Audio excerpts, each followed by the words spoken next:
What's up, guys? SuperSmashBroz here, bringing you another commentary.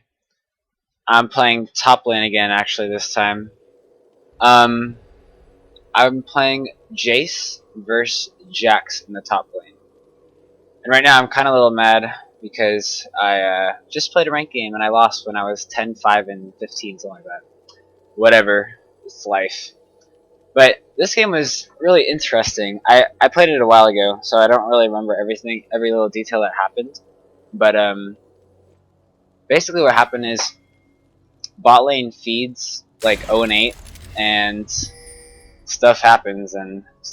So you'll find out as the video goes on what exactly happens that makes us either win or lose. I'm not gonna say if we win or lose. I guess you guys just have to talk about that. But I actually picked Jayce into Jax because there's two people that do really good against Jax: Lee Sin and Jayce. I learned from my friend about the Lee Sin because Lee Sin can slow Jax's attack speed. And Jayce is just really good because he's ranged and he can bully Jax, and he can capitalize on Jax's mistakes. While Jax, his form of damage comes when he goes into the whatever it's called. He uses his stun, but I can knock him away before his stun activates, and my knockback range is longer than his leap range, so he can't leap back on to me after he stuns. So that's why Jayce is really good against Jax, because Jax can never reach him. So you'll see me employ this a bunch of times in this video, and there's actually only one mistake really, or there's a lot of mistakes that Jax makes, but there's one mistake that costs him the whole entire laning phase, and I'll point that out. But so laning matchups right now. Oh, by the way, this is Plat game at about, I think I was like 80 LP. But it's me against Jax, and FaZe against Ahri, Varus and Lulu against Janna and Kate, and Amumu against Nocturne. So usually I thought Nocturne would start red, so I put that ward down earlier. So this is a mistake that Jax makes. He runs back to lane with about 80 less HP. So that allows me to just continually auto attack him and harass him down from where he is. If I were Jax, what I would have done is take a Doran's shield and not 5 pots, because he's forced to use one of his pots super early just because he comes to lane the wrong way. And so when I say come to lane the wrong way, usually you're supposed to go around near the turret, your side of the turret, not through the brush, because that just gives the enemy opponent the surprise advantage on you. So Amumu comes in here for a good gank, which its purpose is just to deal damage. So we know Jax has no wards and only pots, so if we can get Jax to burn down all of his pots, he's pretty much screwed in this lane, and that's exactly what happens. So in this game, you'll see me miss some Qs and EQ combos. That's because I'm trying to get an angle so it doesn't hit the creeps in front of me, but the angle doesn't always work out. Yeah, I was just trying out new stuff just because I had a bigger advantage in lane. Take a tower shot, so I'm forced to pop a pot. But the way I start with Jayce is I take like 5 health pots and one. So like there, I was trying to get the angle so I wouldn't hit the first creep. And he's taking a lot of free auto attack, which is not good for him. But I start with a mana fairy charm and 6 pots and a ward, so it gives me free reign to do whatever I want as long as I outtrade him in the end. And that's what I'm basically dealing free damage to him. And I saw Nocturne there, so I just backed off, and now he knows that I have a ward there. But whatever. And I actually pinged out that Nocturne was coming to Fizz. One thing you want to do is whenever you see the jungler, just ping him out, say, oh, Nocturne's top, and it'll really help out the other lanes, because sometimes when you're laning, you play, like right now I know Nocturne's, whenever I know Nocturne's not around, I play super aggressive, and that just gives me the advantage in the lane. Like right there, try to get the angle, missed. But just playing really aggressive in lane because I know my right there. Can't leap back. Just because I know my mechanics are better than him, just gives me the advantage in this lane. But as you saw there, I knocked him back while he was using his stun, and that's really why Jayce is superior to Jax. I'm just basically zoning him out here. He's not going to get any farm without taking free harass, as he just took some. But there's the first kill. Oh, there's about to be a huge mistake by Jax here. And a double kill. So he sees me use my leap in, and he actually gets the stun, but he overcommits. Just because he's like, in the previous time he's like, oh man, he knocked me back out. He's probably just spamming Q just to jump on me. So I knocked him out and he walked back forward, so he's probably spamming Q just to leap on me with his stun active, but he wasn't aware of his health bar. And so the key, if you want to rewind that, the key thing in that exchange was before he was able to stun me, I was able to transform into my ranged form, which allowed me to cast my EQ combo right after the stun duration was over. So that's why I came out ahead in that trade, or that's why I was able to kill him, because I was able to transform. If you don't know Jayce's kit, it's really complex. It takes a lot of time to master. I'm surprised I haven't posted Jayce gameplay yet, because he's actually my most played champ at about I believe 65 games. I'm like 40 and 25 with him. Well, 41 and 25 now. But so what happened in the bot lane was they got ganked and Lulu got a kill. Then Mumu tried to help out, and then no. That's a lie. Lulu got a kill and then Varus got a kill. They just got outplayed. There was no hope from a Mumu, but there was hope from Nocturne. So right now, the reason I'm letting him farm is because I don't want to take too much damage from creeps. I really didn't, because that was a bad Q. I actually missed that one. I wasn't trying to do anything fancy. I didn't want to take too much damage from creeps because I had only 2 pots, and I knew Jax hadn't put down his ward yet. Knock him away right before the stun duration hits.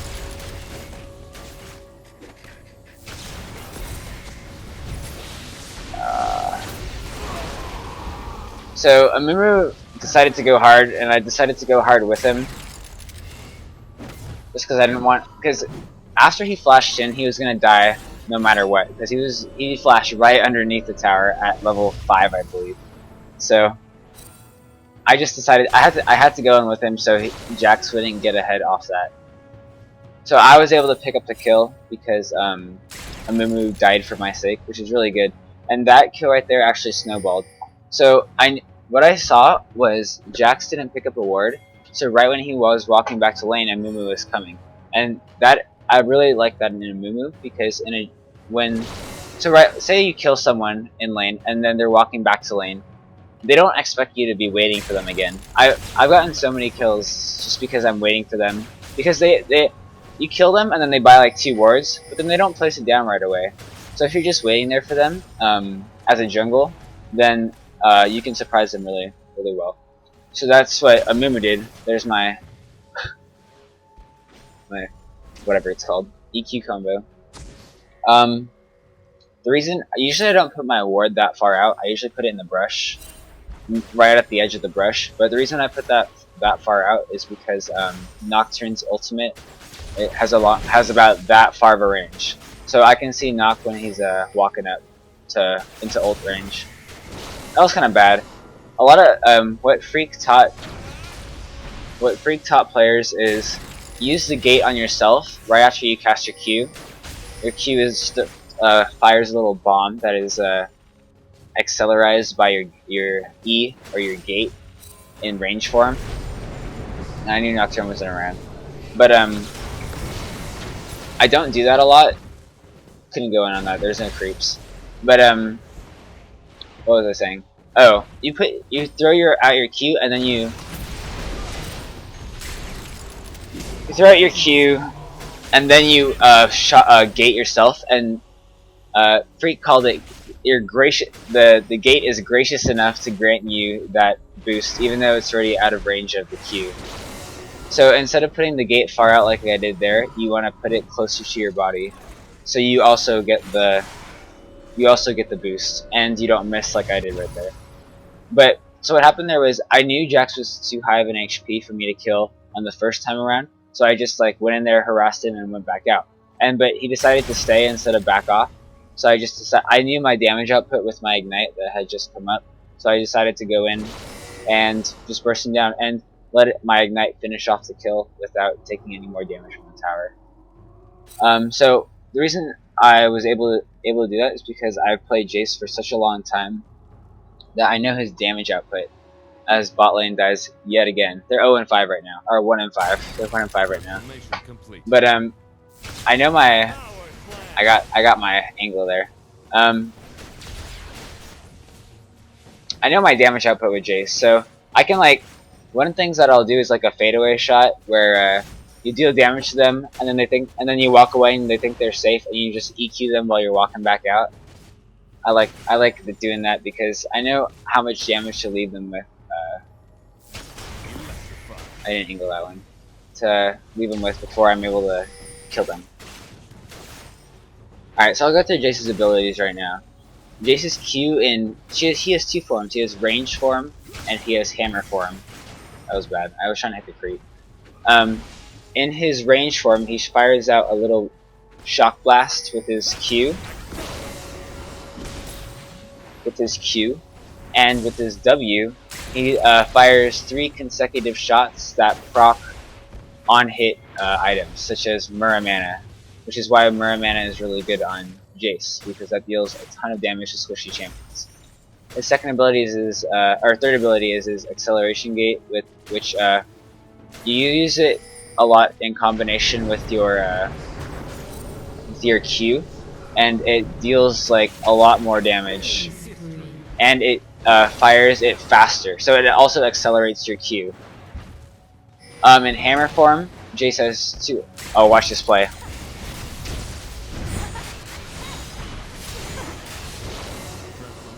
So actually, in the game, I didn't have vision on Ahri when she cast that charm. I just kind of predicted it, and I flashed out of Jax's stun range right before it hit. Which I was in the chat. You can't see it, but I was laughing. I was like, LOL. But I didn't know if Ahri was still around. And right when I saw her, I go up, but I didn't know she was still around, so I had to back off that cannon creep. Anyway, as I was saying, Jayce's abilities. In hammer form, he has To the Skies, which is his Q ability again. It leaps to a target. It's a really short leap, but you can use it in combination with your gate to accelerate you forward into a leap, so it's like alley-oop, you know. It slows the person and it deals damage to surrounding enemies. Q is really good for farming. You can throw out a regular shock blast without any acceleration gate, and then just transform, and then To the Skies on top of that, and it'll clear the backline wave really easily. His second ability in hammer form is his W, which I don't specifically know. Oh, I know his passive in hammer form grants him so every time he hits someone with his hammer, he gains 6 mana. That's what I'm looking at right now. And okay, so there's nothing special. And the active on the W is nothing special. It deals magic damage for it creates a little field around you that deals magic damage. It's not really useful except for proccing your Tear of the Goddess. Or Manamune, as Freak calls it. And his third ability is his knockback, or his E, which it's just simple knockback that deals. It also procs on hit effects, which is why it's really good. This is why Muramana is really good on Jayce, because his E, his W all proc on hit effects. And I had no ward here, and I wasn't allowed to ward because if I went back to ward, I wasn't sure what was going to happen. But right when I saw my wave pushing up, I go back to ward. And that's the only reason I was playing passive right there, is because I didn't know where Nocturne was. And I saw Nocturne there, so I go out to ward, and I come back to lane, and I immediately go aggressive on him. I get up in his face and stuff. Knock him back. There you go. So the reason your knockback range is longer than Jax's Q is because if you use your knockback in concert with your Q slows him, so he can't catch up to you just by walking up and casting Q again while his stun is still active. He's too much slowed.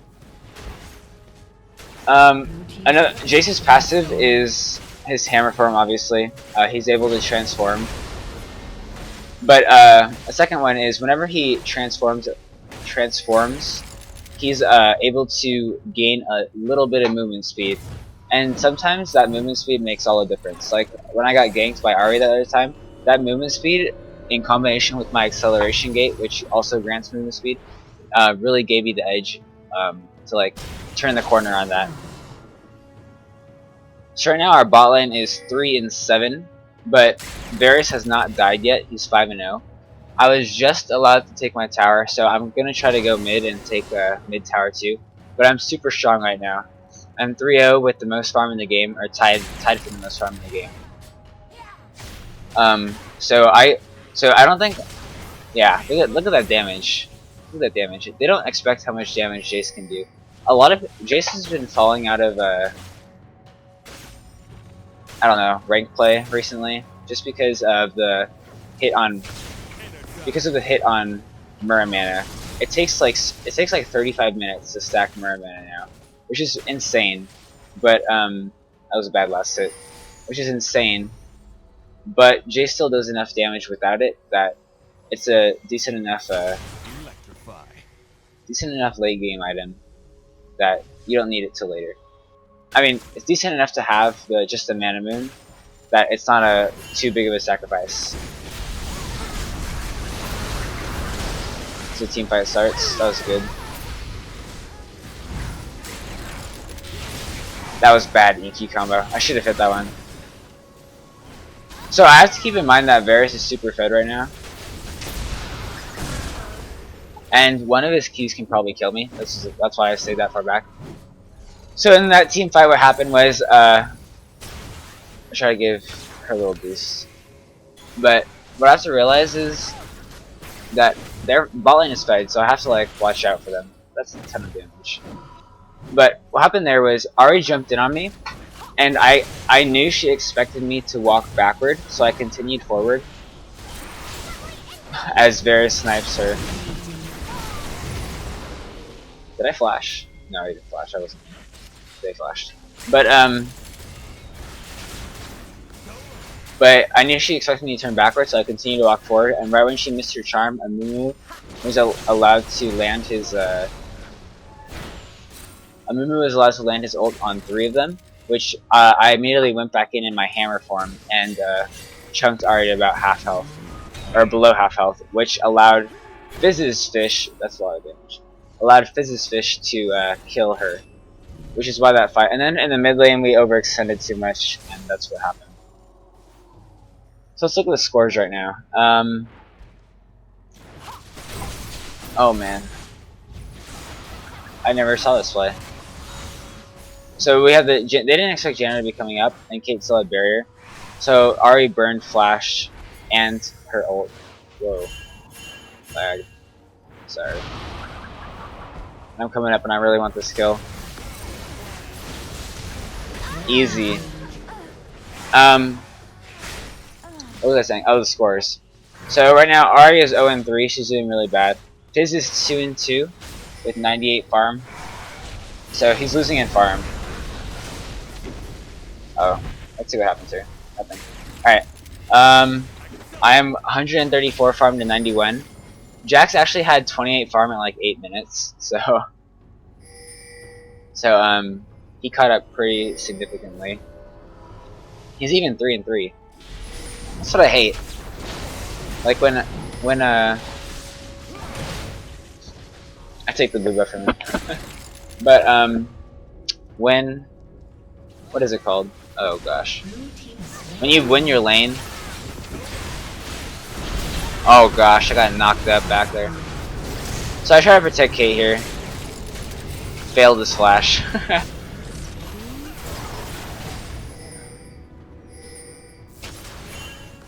But I hate when you win your lane and then they catch up just feeding off other teammates.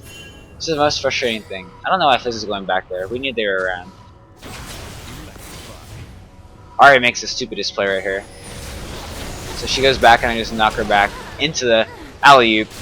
And we actually had vision on Varus there, so I don't know what Fizz was thinking. I mean, he could have easily dodged that. I have to back off that, even though Moon was going in for me. Oh, missed that. That was a good dodge, actually.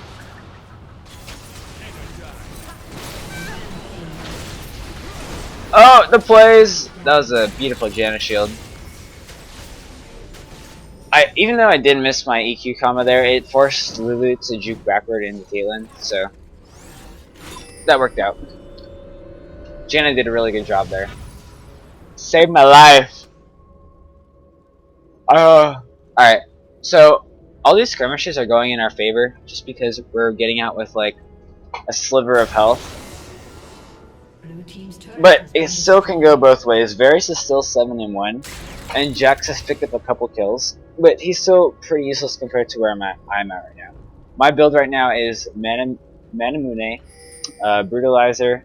I say Manamune, but I'm just saying it the way Riot calls it. But and the Last Whisper. So I have a ton of armor penetration, even though they have little to no armor. Actually, Nocturne has a decent amount of armor, but you know, whatever. The common build on Jayce is Tear into Brutalizer into Manamune into Last Whisper, which is exactly what I'm doing right now.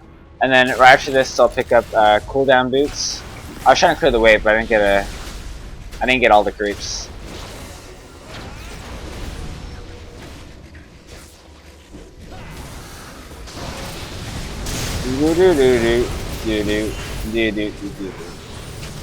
That was terrible. I do that sometimes. Sometimes my fingers go faster than my. Oh, here comes cleanup crew. Cleanup crew. That was a 3-on. So we all get out with a sliver of health again, which is that fight right there. I think turned it into in our favor, right there, because we're able to all stay alive and we're able to kill 3 of them at the same time, which I think snowballed the game from there. I forgot what I was saying. Oh, and Lulu decides to walk the wrong way. I have no idea why. Alley-oop! Knock. I like throwing people into Caitlyn stuff. That slow is OP. But the common build is that was good. He didn't have to ignite there. Whatever. The common build is that, and then after this you'll buy cooldown boots, and then you'll pick up either a Black Cleaver or a Bloodthirster or an Infinity Edge, depending on how fed you are. I don't know what I decide to pick, actually. I think I pick up the cooldown boots.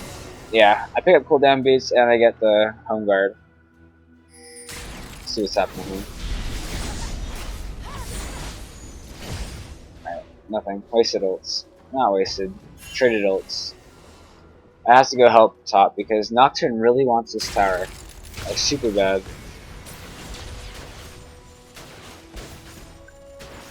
Oh, excuse me. But at this point in the game, both me and Fizz can annihilate Varus. So his fedness is obsolete because he's gonna get deleted. If I can get a hold of him, he's gonna get deleted.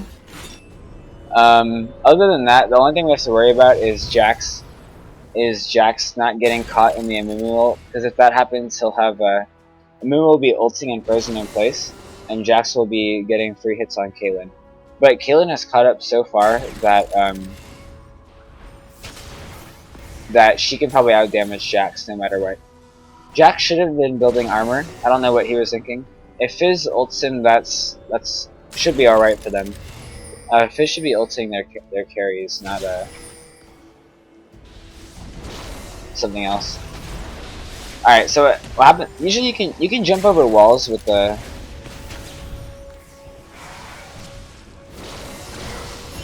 That was a good E.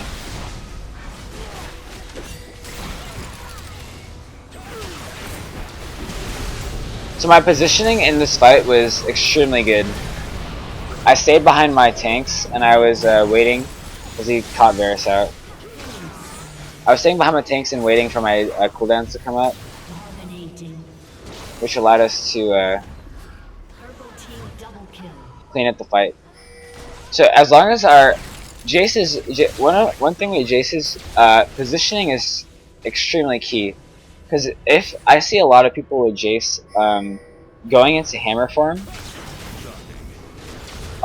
in the middle of the entire enemy team, and that's not what you want to do, because Jayce has no like blinks, or other than flash, he has no blinks and he's really squishy. You're supposed to build in full damage, and if you go into the fight, it should be when you're in position to do so, and it should be where you're able to go in and out, in and out, in and out. Like you E it, you Q in hammer form, you E out, and then you back out, throw out a EQ combo in your melee form, and then use your W on the squishies, and then back out, and your cooldown will be up for your hammer form again. It should be like that. You should be backing out every, or if you have good position, you can just stay in range the entire time in the back lines, and just wait for a tank to jump on you, and then do your entire combo on them. So we're able to cash out Nocturne right here, but he flashes over the wall. And, oh, Fizz with the kill. Honestly, we're just picking them off, because that's... And after this kill, they're so demoralized that, they're gonna surrender. So if you learn stuff from this game, with Jayce, you have to, go in and out, bully your lane opponent with your range form, and be aware of ganks, because you're gonna get they're not gonna surrender quite yet, but it's gonna be soon. You have to be aware of your mobility. If I hit that EQ combo, I probably would have gone in, because I have flash up still. But be aware of your damage output, which just means playing Jayce a lot, and your positioning. Damage output and positioning on Jayce is really key, as it is on any AD carry or AP carry. But on Jayce, you can really maximize, as I got my Merman at 27 minutes. But you can really maximize your damage output and minimizing the output that is done to you by working on your positioning. And my positioning in this game was pretty good. I'm 6-0-14, I have not died. One of the things in League of Legends that I don't like to do a lot is die. Even when like in any lane, I don't like to die that much. Because it just gives the team unnecessary kills that you could. Varus is out of position there. They're honestly just like by themselves. That was a major alley right there. But yeah, they're just getting picked off left and right. But what was I saying before that? I forgot. Whatever. I'm gonna pick up GA off this because I realized that I had enough damage to deal with Varus, and all I needed was sustainability. For sustainability, what you can do is you can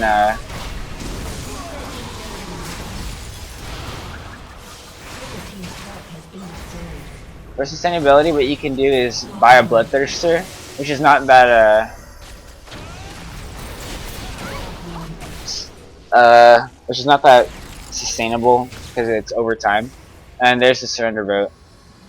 But you can buy both there, sure. But the things that I like to build on Jayce is with GA, because that just gives you. So if you get caught out of position, you can always res in the middle of the fight and back out after that. But thank you guys for watching. I hope you enjoyed. Uh, please leave a like if you liked it, and if I did anything wrong that you would like to point out, or if I could work on something, let me know. Final score is 7-0-17 with 194 farm at 29 minutes, which is, it's alright. It's pretty good. But if you guys want to know my runes and masteries, I'll leave them in the description. But thank you guys for watching, and I'll see you guys later. Peace.